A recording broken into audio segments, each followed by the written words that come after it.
गरियाबंद जिले के मैनपुर विकासखंड अंतर्गत शासकीय प्राथमिक शाला मोतीपानी के छात्र बीते 2 वर्षों से तबेले में बैठकर पढ़ाई करने को मजबूर है। हालात इतने बदतर है कि कक्षा पहली से 5वीं तक के मासूम बच्चे अस्थायी व्यवस्था में अपने भविष्य की नींव रखने की कोशिश कर रहे हैं, लेकिन शिक्षा विभाग और जिला प्रशासन अब तक इस समस्या की सूध नहीं ले सका है। दरअसल विद्यालय का मूल भवन 2 वर्ष पहले जर्जर हो गया था, जिसके बाद 10 लाख रुपए की लागत से नए भवन का निर्माण शुरू किया गया, लेकिन 2 साल बीत जाने के बाद भी निर्माण कार्य अधूरा है। स्थानीय ग्रामीणों और पालकों का कहना है कि शासन प्रशासन की अनदेखी के चलते बच्चों की शिक्षा प्रभावित हो रही है। वहीं प्रदेश में डबल इंजन की सरकार होने के बावजूद विकास की रफ्तार यहां थमती नजर आ रही है। इस संबंध में विधानसभा क्षेत्र बिंद्रा नवागढ़ के विधायक ने भी कड़ी प्रतिक्रिया दी है, पर जनता और बच्चों के पालक अब यह जानना चाहते हैं कि आखिर कब तक उनके बच्चे तबेले में बैठकर पढ़ाई करेंगे। क्या शिक्षा व्यवस्था की बुनियाद इतनी कमजोर हो गई है कि 2 साल में एक भवन भी पूरा नहीं हो पाया है।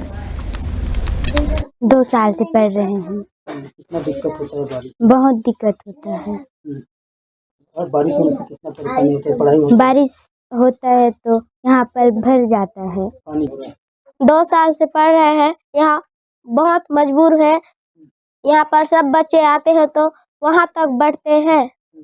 बारिश होने से कितना दिक्कत?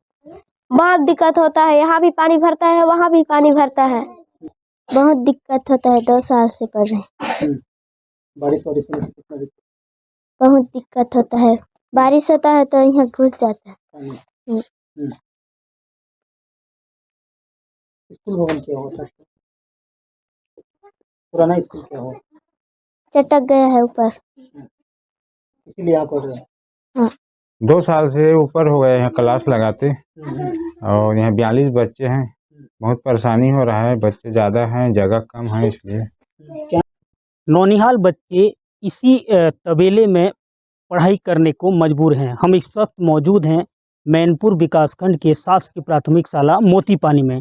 विगत 2 सालों से स्कूली बच्चे अपना भविष्य इसी तबेले में गढ़ने को मजबूर हैं। आलम यह है कि 2 सालों से यहाँ पर जो भवन है वह जर्जर होने से बच्चों को अब तक स्कूल भवन नसीब नहीं हुआ है। अब स्थिति ऐसी बनी है कि 2 सालों से बच्चे इसी तबेले में पढ़ाई करने को मजबूर हैं, और पहली से 5वीं तक कुल 42 छात्र छात्राओं को शिक्षक इसी तबेले में बैठकर पढ़ाई कराते हैं। बहरहाल देखना होगा कि बच्चों को कब तक स्कूल भवन नसीब होता है। मनमोहन नेताम, गरियाबंद।